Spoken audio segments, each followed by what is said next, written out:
Hello, Taurus, Sun, Moon, Rising, and Venus signs. Kamusta kayo? Sana po nasa mabuti kayong kalagayan. Welcome back po sa Star Tarot.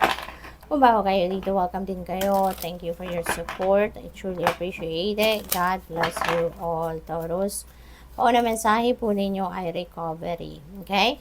So, maybe, no, this is physical ailment, no, siguro na iniinda ninyo. And you will be sent healing energy, no? Papadalhan kayo ng healing energy ng Divine Universe sa ngayon para kayo ay gumaling na. No? Pwede rin na hindi lang ito physical ailments, pwede rin na baka emotional, no, problem pinagdadaanan ng iba sa inyo at baka ngayon ay magsisimula din kayong gumaling na.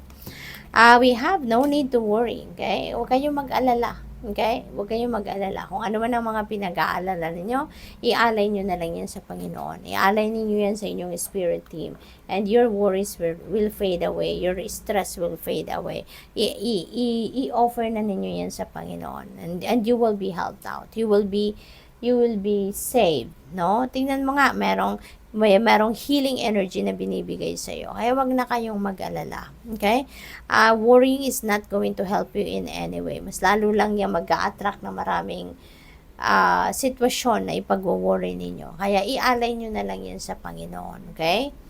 What else? Be assertive. Okay? Be assertive. Baka ito din ang kailangan ninyo sa ngayon. Maging assertive ka, maging confident ka, gawin mo kung ano naiisip mo na sa tingin mo makakabuti para sa'yo. Diba? Be assertive, take action, kasi maaaring may mga opportunities na din na nandiyan dyan sa harapan ninyo, pero nagwo-worry kayo, natatakot kayo, kaya hindi ninyo binibigyan ng pansin, diba? Sayang naman ang pagkakataon.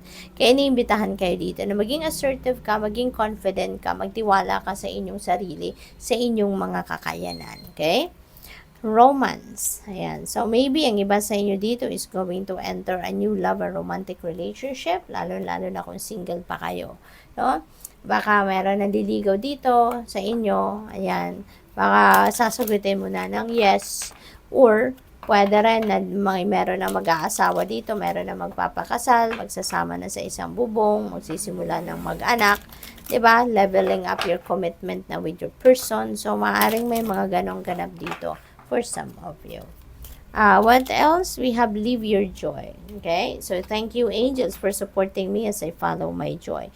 So, napakaganda rin, no? So, siguro talaga, mararamdaman mo na yung healing energy na to, napapadala sa inyo ng Divine Universe at ni Archangel Raphael, no?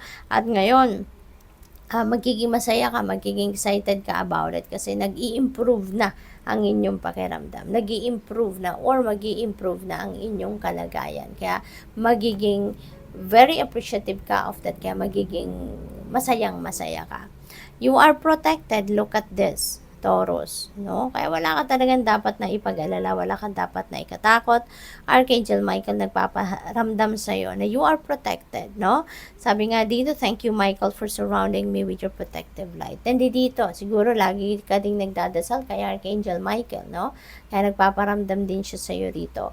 He is there, no?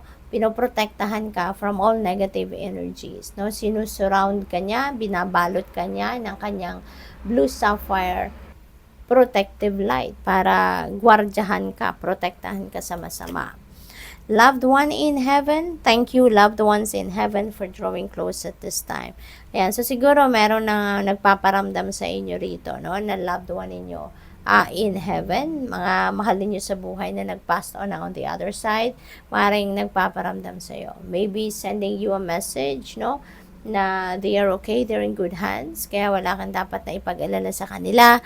Or maybe, no, this loved one, baka nagdadasal ka sa kanya, baka kinakausap mo siya, hinihingaan mo siya ng guidance, at maaring meron siyang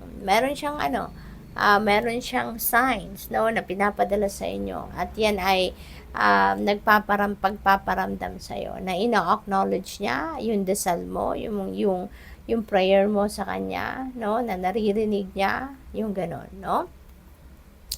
What else? We have transformation. Archangel Zadkiel, sabi dito thank you Zadkiel for supporting me to transform my past challenges. Ayan, so meron transformation. This could be personal transformation happening rito, no?